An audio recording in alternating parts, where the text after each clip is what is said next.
Throw it away, I don't want that cheap toy, screamed the billionaire's son, hurling the handmade wooden car across the room. The silence that followed was deafening. Every adult in the community center froze, waiting for someone to discipline the spoiled child. But it wasn't an adult who stepped forward. It was a quiet 7-year-old girl with patched clothes and wise eyes who would teach this privileged boy the most expensive lesson of his life. Marcus Whitman III adjusted his $2,000 Armani blazer and looked around the East Side Community Center with the same expression he might reserve for a garbage dump. At 8 years old, he had already developed the entitled sneer that his billionaire father, Robert Whitman, recognized all too well in himself. The boy's handmade Italian leather shoes clicked against the worn linoleum floor as he surveyed the modest space with undisguised contempt. "Father, why are we here?" Marcus demanded, his voice carrying the imperious tone of someone who had never been told no in his entire privileged existence. "This place smells like poor people." Robert winced at his son's words, but not out of embarrassment. He winced because he heard his own younger self speaking through Marcus's mouth. At 45, Robert Whitman had built a technology empire worth $3.2 billion, but somewhere along the way he had raised a monster. The final wake-up call had come 3 days ago when Marcus had made his nanny cry by calling her servant trash and demanding she be fired for bringing him the wrong brand of sparkling water. "We're here because you need to learn something that money can't buy," Robert replied quietly, watching as children from the neighborhood played with toys that cost less than Marcus's weekly allowance for video games. The East Side Community Center was a far cry from the marble-floored mansion where Marcus spent his days being waited on by a staff of 12. Here, mismatched furniture told stories of families who had donated whatever they could spare. Crayon drawings decorated walls that hadn't seen fresh paint in years. And the playground outside featured equipment that had been repaired more times than replaced. Mrs. Rodriguez, the center's director, approached them with a warm smile that faltered slightly when she saw Marcus's expression of disgust. She had worked with troubled children for 20 years, but there was something particularly unsettling about a child whose problems stemmed from having too much rather than too little. "Welcome to our center, Mr. Whitman," she said, shaking Robert's hand. "We're honored to have you visit. The children are very excited." Marcus made a sound that might have been a snort. "Excited to meet their betters, I suppose." If this story of transformation and unexpected wisdom is captivating you so far, be sure to subscribe to our channel to discover how this privileged child's world was about to be completely turned upside down by the most unlikely teacher. Mrs. Rodriguez's smile became strained, but she maintained her professional composure. "Marcus, would you like to meet some of our children? They're working on an art project in the main room." "I don't associate with charity cases," Marcus replied dismissively, pulling out a platinum iPhone that cost more than most families spent on groceries in 3 months. "Can we leave now? I have a tennis lesson with my private instructor." That's when they heard the commotion from the main activity room.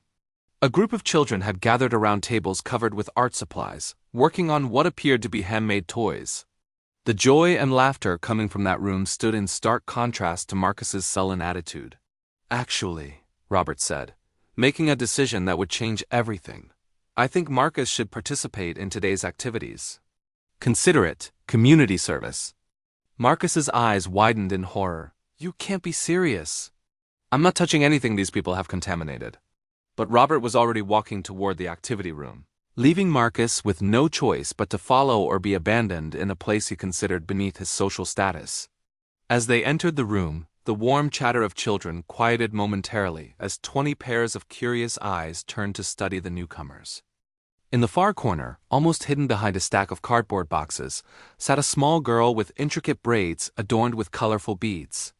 Her clothes showed the careful mending of a mother who made every dollar stretch, but her eyes sparkled with intelligence and creativity. She was putting the finishing touches on a wooden car that she had clearly spent hours crafting from scraps. Keisha Washington, 7 years old, was the daughter of Maria Washington, who worked 3 jobs to keep their small apartment and ensure Keisha could attend the after-school program. Maria cleaned office buildings at night, worked at a grocery store during the day, and took in sewing on weekends. Despite their financial struggles, she had raised Keisha to find joy in simple things and to treat everyone with kindness regardless of their circumstances. "Children," Mrs. Rodriguez announced. "This is Marcus." He'll be joining us today. The other children looked up from their projects with friendly curiosity, but Marcus remained standing rigidly by the door, his arms crossed and his expression broadcasting his unwillingness to participate in what he clearly considered peasant activities. "What are you making?" Mrs. Rodriguez asked Keisha, trying to engage Marcus by example. "It's a car for my little brother," Keisha explained softly, holding up the carefully crafted wooden vehicle. "He's sick at home today and I wanted to surprise him. Mama says that when we make something with our hands and our heart, it has special magic." Marcus stepped closer, drawn despite himself by the intricate detail of the handmade toy. But instead of admiration, his face twisted with cruel amusement. "That's the ugliest thing I've ever seen," he announced loudly, causing several children to look up in shock. "My car collection is worth more than your entire whatever this place is. Each of my remote control cars costs more than your family probably makes in a year." The room fell silent. Keisha's hands stilled on her wooden car, but she didn't look up or respond to the insult. She simply continued working, her small fingers making tiny adjustments to the wheels. "In fact," Marcus continued, warming to his theme and enjoying the attention, "this whole place is pathetic. Look at these broken toys and used furniture. Where I live, we have staff whose only job is to throw away things nicer than anything you have here." Mrs. Rodriguez started to intervene, but Robert held up a hand. He wanted to see how far his son would go, to understand the full extent of what his parenting had created. Marcus walked over to Keisha's table and picked up the wooden car without permission. "This piece of junk probably took you hours to make, didn't it? I could buy 100 cars better than this without even asking my father for more allowance money." And then he did something that crossed every line of human decency. He raised the wooden car above his head and hurled it across the room with all the force his 8-year-old body could muster. "Throw it away. I don't want that cheap toy anywhere near me."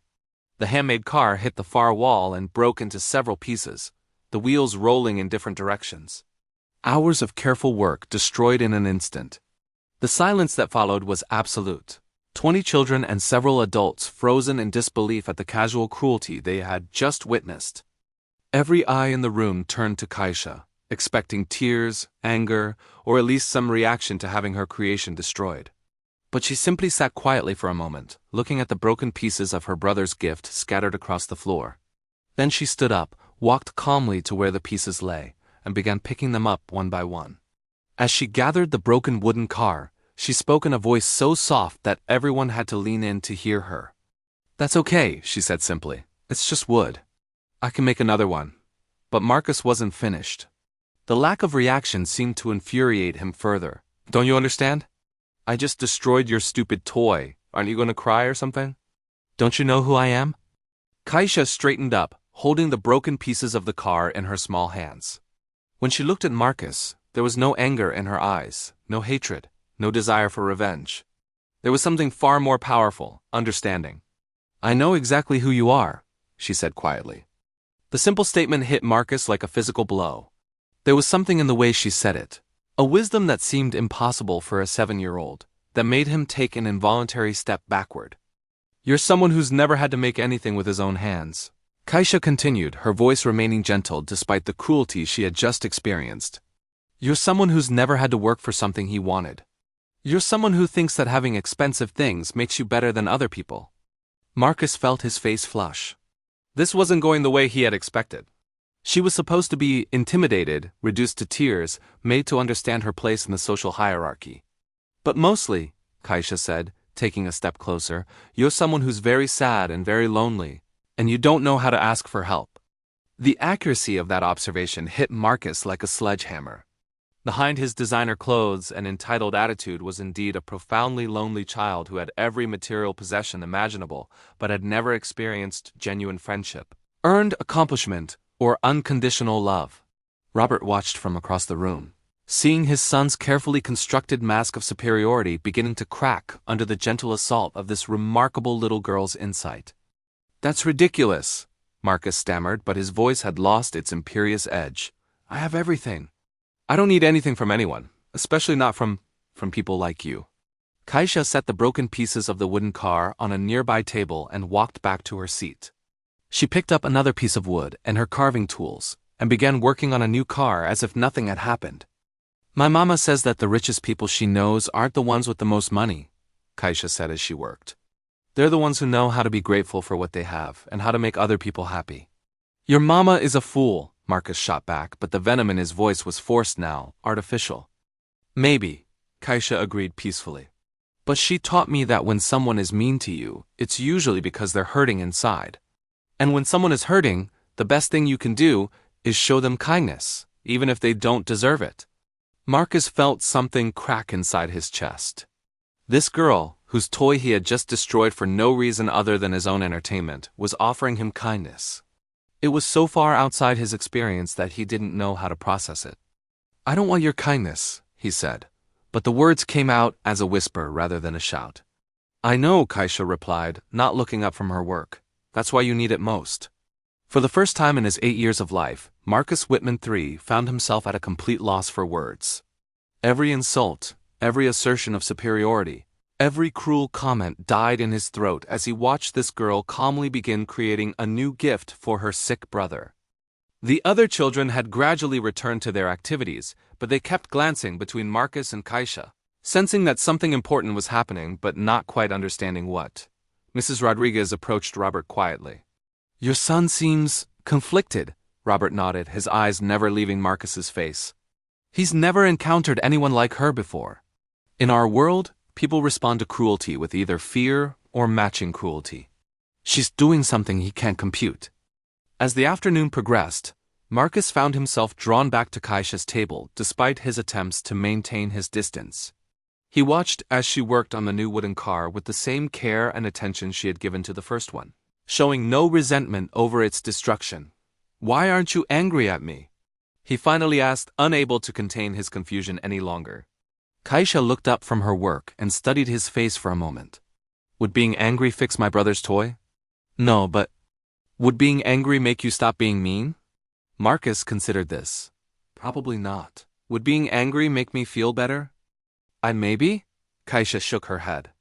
Being angry would just make me feel heavy inside. My mama says anger is like carrying a hot coal to throw at someone else. You're the one who gets burned. Marcus pulled out a chair and sat down across from her, something he would never have imagined doing an hour earlier. But I destroyed something important to you. Doesn't that matter? It matters, Keisha said, carefully shaping one of the car's wheels. But being mean back to you wouldn't unbreak it. And being mean would make me into someone I don't want to be. Who do you want to be? The question surprised even Marcus himself. He hadn't meant to ask it, but suddenly he found himself genuinely curious about this girl's perspective. Keisha smiled, the first real smile she had shown since he destroyed her car. I want to be someone who makes things better, not worse. I want to be someone who helps people feel happy instead of sad. I want to be someone my mama can be proud of. What if people don't deserve your help? Marcus asked, thinking of his own behavior. My mama says everyone deserves kindness, especially people who seem like they don't deserve it. Those are the people who need it most. Marcus felt something shift inside him, a crack in the wall of entitlement and superiority that had defined his entire existence. Your mama sounds very wise. She is, Keisha agreed. She works really hard to take care of me and my brother. Sometimes she's so tired she falls asleep in her work clothes, but she always has time to read us stories or help us with our homework or listen when we have problems. My father is always in meetings, Marcus said quietly. I have 3 nannies, 2 tutors, and a life coach, but I don't think any of them actually like me. I think they just pretend because they're paid to. Keisha stopped working and looked at him directly. Do you like you? The question hit Marcus like a physical blow. He had never considered whether he liked himself. He had been taught that he was superior, that he deserved the best of everything, that other people should be grateful for his attention, but like himself. The honest answer was terrifying. I don't know, he admitted, his voice barely audible. Maybe that's where you could start, Keisha suggested gently. My mama says that if you don't like who you are, you can always choose to be someone different. Every day is a new chance to be better than yesterday.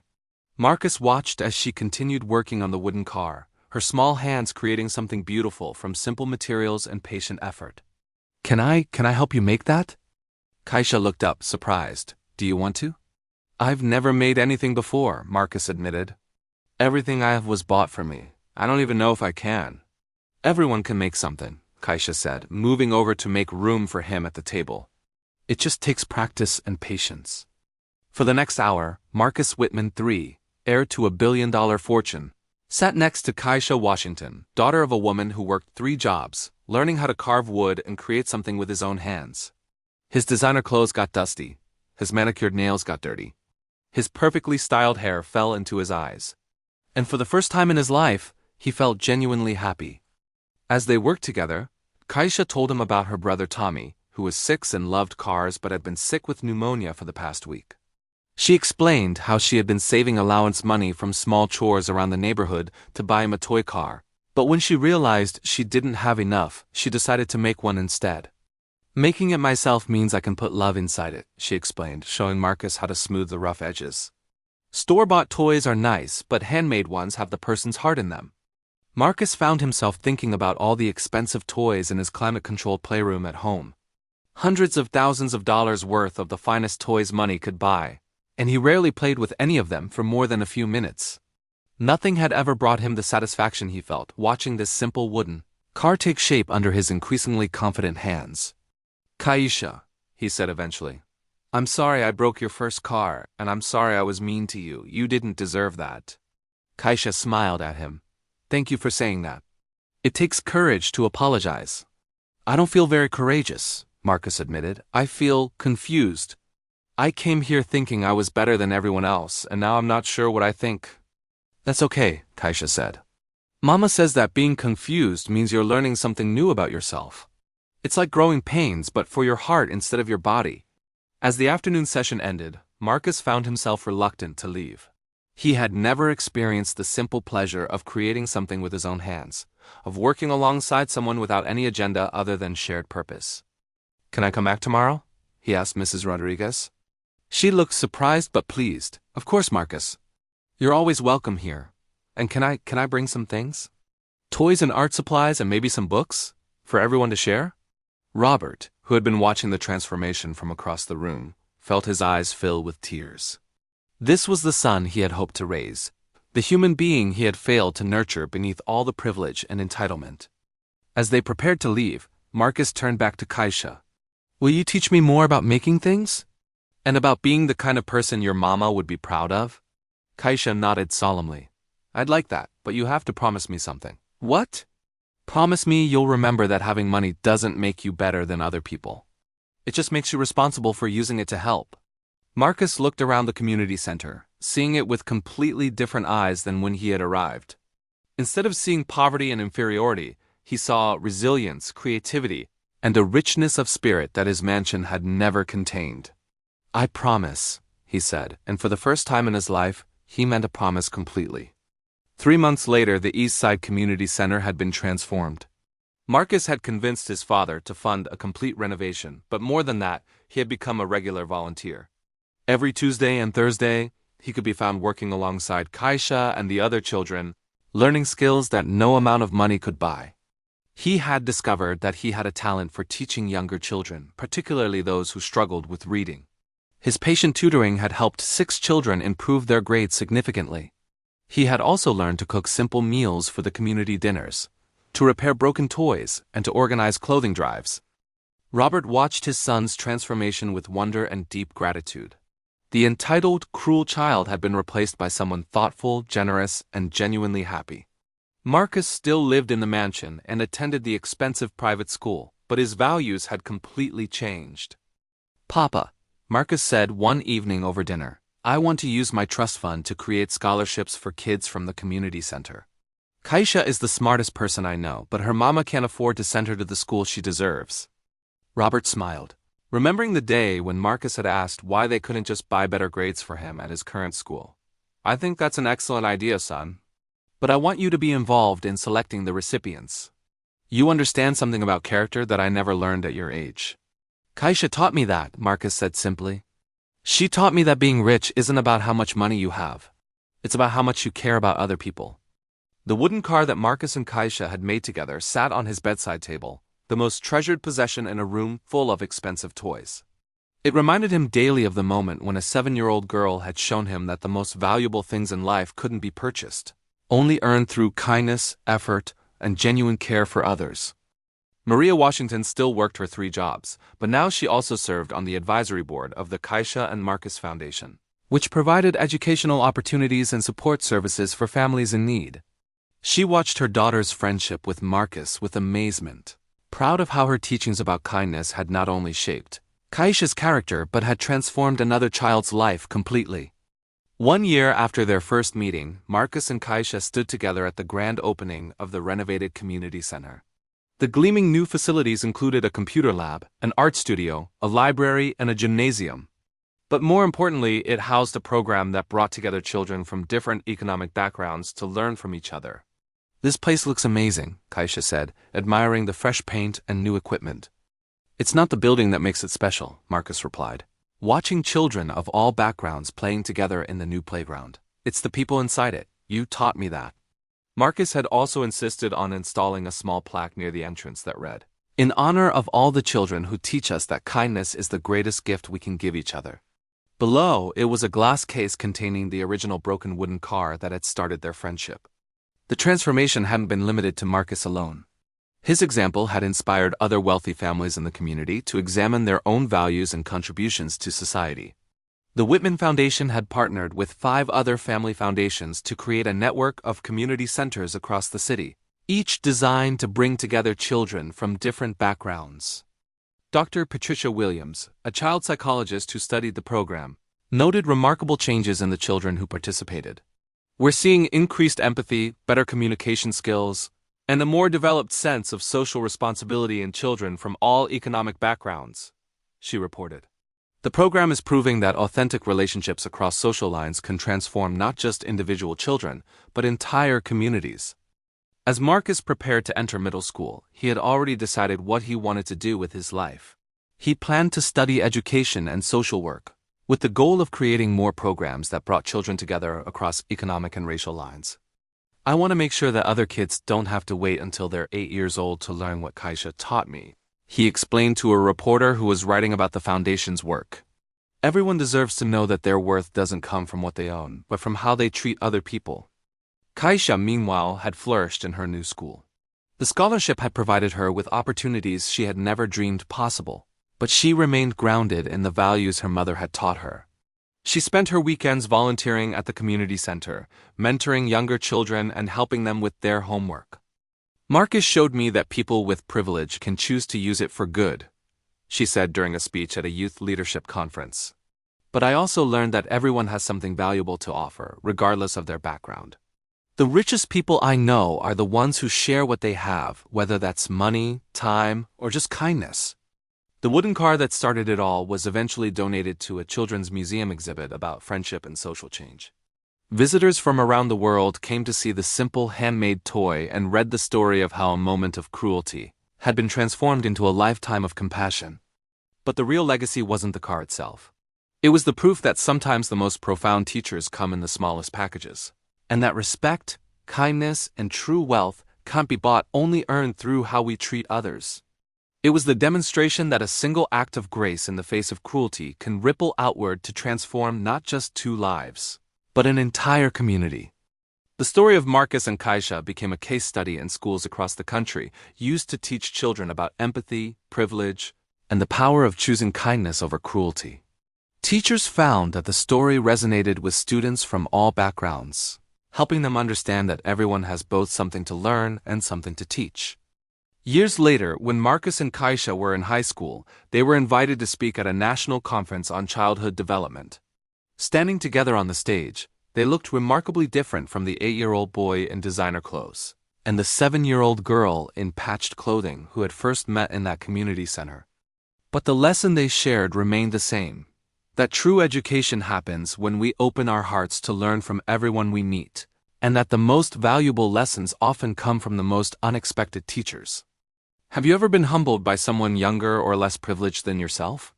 Have you ever learned that what you thought made you superior was actually what was holding you back from genuine happiness? Have you ever witnessed a moment when kindness triumphed over cruelty and changed everything? Share your story in the comments below.